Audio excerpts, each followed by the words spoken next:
দর্শক, কাব্য টিভির সকল শ্রোতাকে আন্তরিক অভিনন্দন ও শুভেচ্ছা। আমরা অবস্থান করতেছি আনন্দনগর ইউনিয়নের সাতদারগা বাজারের পূর্ব পাশে যে নালাটি রয়েছে, এই যে নালাটি দেখছেন, এখানে একটা বস্তা ও মানি ব্যাগ পড়ে আছে। এলাকাবাসী আসতেছে, দেখতেছে। অনেকেই সকাল থেকে শত শত লোক দেখেছে, কেউ পুলিশকে অবগত করেনি। আমি সরজমিনে এসে এই যে আপনারা দেখছেন, এই যে এখানে একটা বস্তা, একটা মানি ব্যাগ দেখা যাচ্ছে। সকাল থেকে শত শত লোক দেখে গিয়েছে, কিন্তু পুলিশ প্রশাসনকে অবগত করেনি। এবারে পারলাম যে গ্রাম পুলিশও দেখে গেছে, কিন্তু এ যাবত কোনো প্রশাসনের দৃষ্টি আকর্ষণ করা হয়নি। আমরা এই যে এখানে অনেক দর্শক আছে, দেখতেছি। কি নাম তোমার? মোহাম্মদ জসিমউদ্দিন। আচ্ছা, এখানে কি দেখলা তুমি? আমি সকালবেলা স্কুলে যাচ্ছি, স্কুলে যাওয়ার সময় দেখি একটা ভাসমান বস্তা ওখানে ভেসে আছে। ভাসমান বস্তা ভেসে আছে, সবাই হাজার হাজার লোকজন দেখে গেছে। কেউকে প্রশাসনকে কেউ কল করে নাই, কাউকে ফোন সাংবাদিক প্রশাসন কেউকে বলে নাই।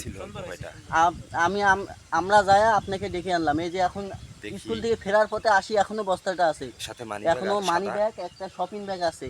এখনো কেউ হচ্ছে সাংবাদিক বা কেউকে অবগত করে নাই।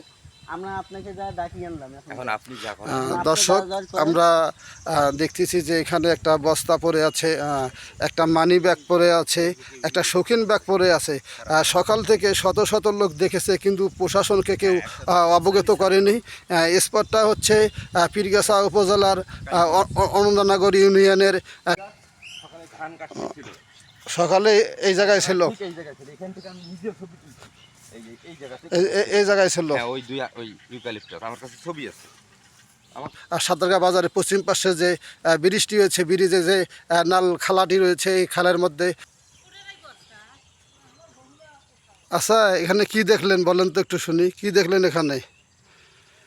বলেন বলেন, একটু বলেন, কি দেখলেন?